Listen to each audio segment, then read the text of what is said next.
Hi, hello. Welcome back. I hope you're doing well. I know that I am because I'm doing something really exciting today, and that's talking to you about my 10 favorite fantasy books of all time.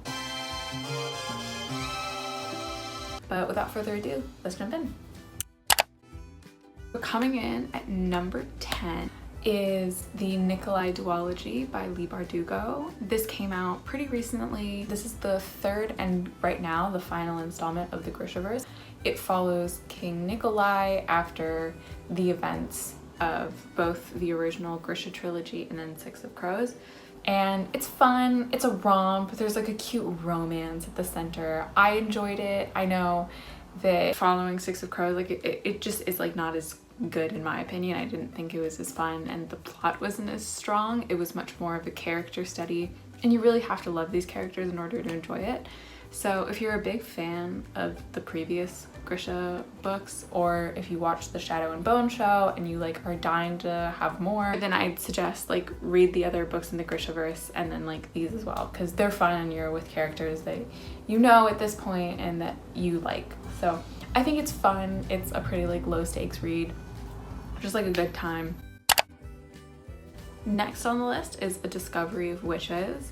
I discovered this because I saw it in a local bookstore and I was like medium on it because the cover is cute, but I hadn't heard of it before. And then my brother's girlfriend was like, Svenya, you read a lot. Have you read this? And she was so excited about it and she like totally got me hooked.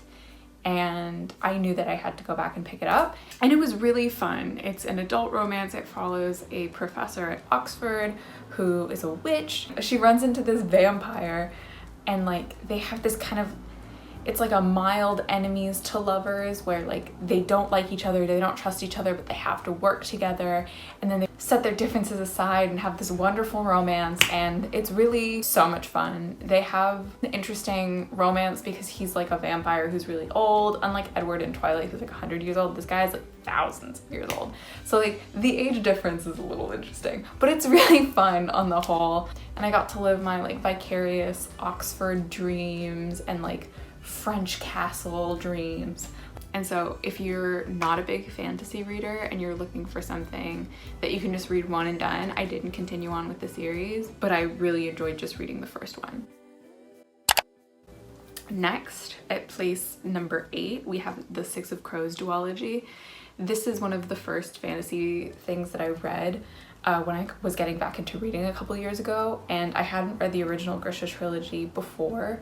I just read Six of Crows because I thought it would be better, and I was right.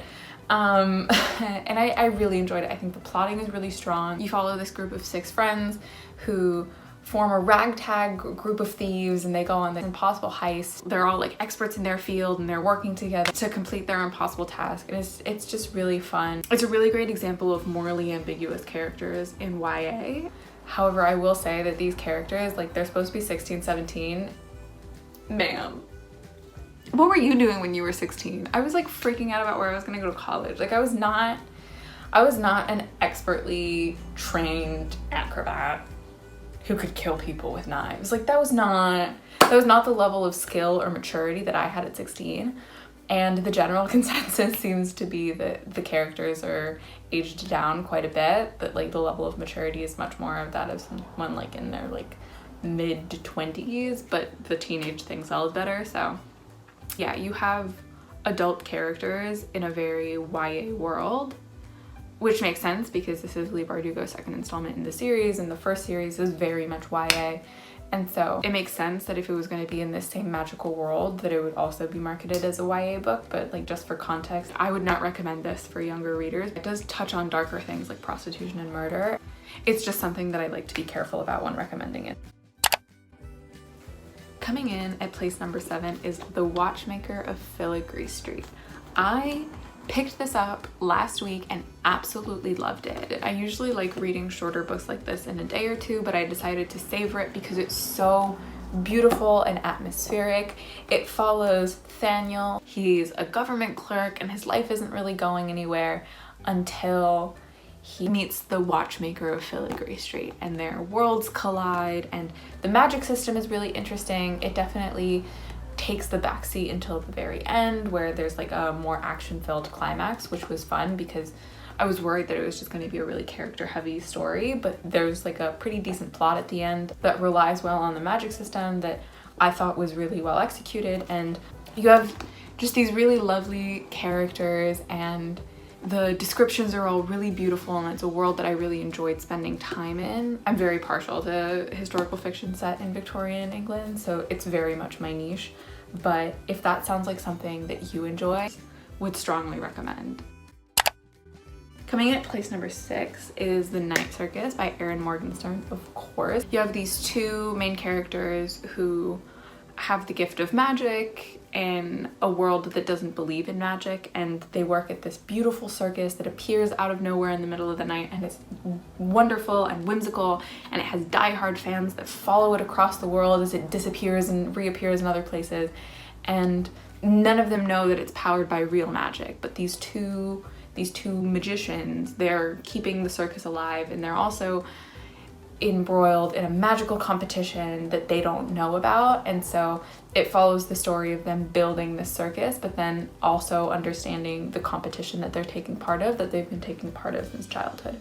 And it's beautifully written. The circus is so well described. I can still imagine being there under the big top with a caramel apple. Like, it's really great escapism if that's something that you're looking for, which is something that I know I needed back at the beginning of quarantine when I read it. This is something that I absolutely loved. Then at number 5 comes the Mistborn series by Brandon Sanderson. This was the first thing by Brandon Sanderson that I read. I'd heard about him for a while, just his name bouncing around on booktube by creators who read a lot of fantasy, and I wasn't a big fantasy reader, but his name really stuck with me and people seemed to really connect with his work, and Mistborn was the place that I was recommended to start at. So I bought all 3 books and I tore through them. The premise of the story is that in the fight against good and evil, imagine that the Dark Lord won and he's been reigning for 1,000 years. The first book really centers around this cast of characters who have come together to try and overthrow this oppressive regime that's been ruling their land. There's such an amazing exemplification of like high epic fantasy with a low barrier to entry, where the first book is really a heist novel. It's My Fair Lady meets Ocean's 11. It's so much fun. It's such a great premise. The magic system is really easy to understand. The apprentice master trope of how the main character is introduced to the magic system was executed really well. It made it such that I was never confused about the magic system, which made it a really enjoyable reading experience. And then I love this series as a whole because the story escalates really well. The world expands so beautifully and so wonderfully. As a first epic fantasy series, I think this is the perfect place to start. Then coming in at place number 4 is the Poppy War series by R.F. Kuang. I absolutely love these. This is the first grimdark fantasy series that I read, and before, like, that's a huge like warning, is if you're not interested in reading something a little gritty and dark, then this will not be for you. It follows a young woman in China who goes to this elite military academy to train. She realizes that she has the power of a shaman to convene with the gods and channel their power into magical abilities in the real world. It's dark and gritty, and it examines history from a fantastical point of view, and it does something that fantasy as a genre is really successful at, which is exploring these deeper themes, but doing so through this speculative lens in order to answer questions about it that you wouldn't be able to do in a historical fiction text. It asks a lot of really interesting questions about colonialism and the Sino-Japanese wars, and in my opinion, I thought it was handled well. I thought it was handled masterfully, the way that historical events were intertwined with the plot. However, that is something that some people take issue with. In terms of emotional and hard-hitting fantasy, this is definitely up there. Then at place number 3, we're getting into the finalists now, is the Gentleman Bastard series, but more particularly the first one, so The Lies of Locke Lamora, which follows another swashbuckling group of thieves. It's kind of my thing, apparently. A swashbuckling group of thieves who are in this fantastical version of City of Venice, and it's so immaculately plotted. Some people, when they read it, get a little thrown off because the structure is like moves between flashbacks and the present day, but I think that I didn't mind it. I think that the way that the flashbacks were tied into the plot that was happening like in real time was really well done, and I had a lot of fun with it. It was one of those fantasy books that was just so much fun to read, and the characters were hilarious. It made me laugh, it made me cry, and I couldn't wait to keep reading in the series. That being said, the second book in the series follows a pirate subplot, and I don't care for pirates. It's just not a trope that I enjoy. I don't like Pirates of the Caribbean. I don't like books with pirate plots. And it's like not, it's not for me. And so reading like 400 or 500 pages of just them being pirates was not my most favorite thing. But if you like pirates, you'll love the second book. And then the third book has like a theater skew, which I thought was really fun. The first one I think is still by far the best, but the rest of the series is still worth reading. And the fourth book in the series comes out this year, so I'm really excited to get my hands on that. I'm so excited to read it. It's gonna be so much fun. Then, coming in at number 2 is my favorite epic fantasy series, and that is the Stormlight Archive by Brandon Sanderson. This is really an expansive fantasy series. It's Brandon Sanderson's magnum opus, as he would describe it.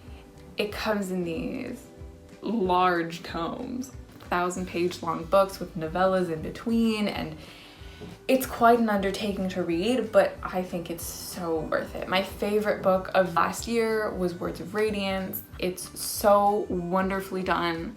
I went into the story knowing next to nothing about it, and I think that's the best way to do it, because trying to describe all of the different plots in a couple sentences would be doing a disservice. It's a really expansive multi-POV fantasy story, and I think the world building is immaculate, the characters are great, the plot is moving at 1,000 miles per hour the entire time, and I'm excited to continue reading. Though, truth be told, I'm gonna tell on myself now. I started reading Rhythm of War, which is the 4th installment in this series, and didn't finish it. That's because I was having a bit of an existential crisis in the springtime, and I just couldn't sit down and read Rhythm of War in like a week. I find that with these larger fantasy books, I really have to like sit down and give myself dedicated reading time every day to get through them quickly, because that's the way that I enjoy them most, is if I'm like tearing through them. And I didn't have the emotional capacity to do that in the spring when I started it. So it's currently on hold, but I will update you guys as to when I pick it up again. I'm really excited. Let me know if you guys want to see a reading vlog when I finally tackle Rhythm of War. And then my top recommendation for fantasy books is, I can already hear the complaints, is Last Hours series by Cassandra Clare. If any of you guys cast your minds back to middle school, if you're my age, the Clockwork Prince, Clockwork Princess, Infernal Devices series was coming out. Cassandra Clare's work that's set in like Victorian England, focuses on like clockwork automatons, and the plotting in those is not that great. However, the atmosphere and the romance is immaculate. I love it so much. When Cassandra Clare announced that she was going to be doing a spin-off series with the kids from the people in that original series, I was hooked. I was immediately sold. I demolished it last year when Chain of Gold came out. Love, love, love it. The romance is so good. It's so angsty and just pure dopamine. Pure dopamine. It's just so much fun. It's the kind of book that I read, and I don't want to tell my friends' parents that that's what I'm reading when they find out that I like reading for fun. Of course it's not, but that's what I get excited to read when I go to bed. I couldn't wait to keep reading, and that's the feeling that I look for when I pick up a book, is that like I wouldn't trade that for watching Netflix. I wouldn't trade it for scrolling through TikTok. That like it's the most fun that I could be having, and I really felt that way with Chain of Gold. And then when Chain of Iron came out, I bought it the day that it released, and I tried to read it as slowly as I could to savor it, because the romance is so angsty, but it's so great. There's a forbidden romance, there's love triangles, and then there's also like magic and fighting demons, and like there's stakes and there's political conflicts as well. I think it's just fun. I don't think there's anything deeper to it. I don't think she's trying to teach any life lessons. And for the point of entertainment, I think that's fine. But I love the series. I think it's so fantastic.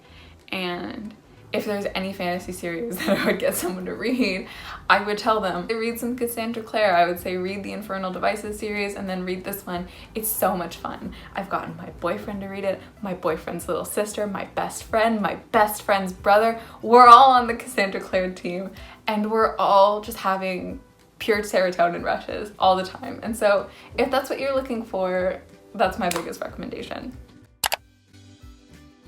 And then my last in like my asterisk position is The Wheel of Time. I'm currently reading The Wheel of Time. I'm almost halfway done, which thank you. I'm proud of me too.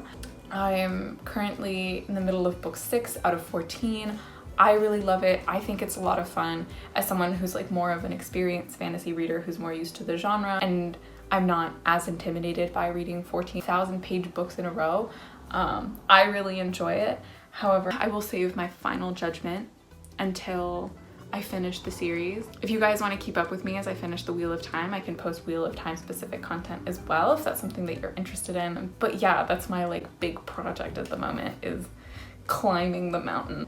So yeah, those are my favorite fantasy books right now. Based on what you guys heard, I would love to hear your recommendations for me down in the comments below. I love reading fantasy. I think there's so much value in A, reading things for fun, but B, the amazing analytical angle that speculative fiction can give. And I just can't recommend the genre highly enough. So even if you don't think fantasy is for you, hopefully there was something on this list that spoke to you and made you excited. So thank you so much for watching, and I'll see you guys next time.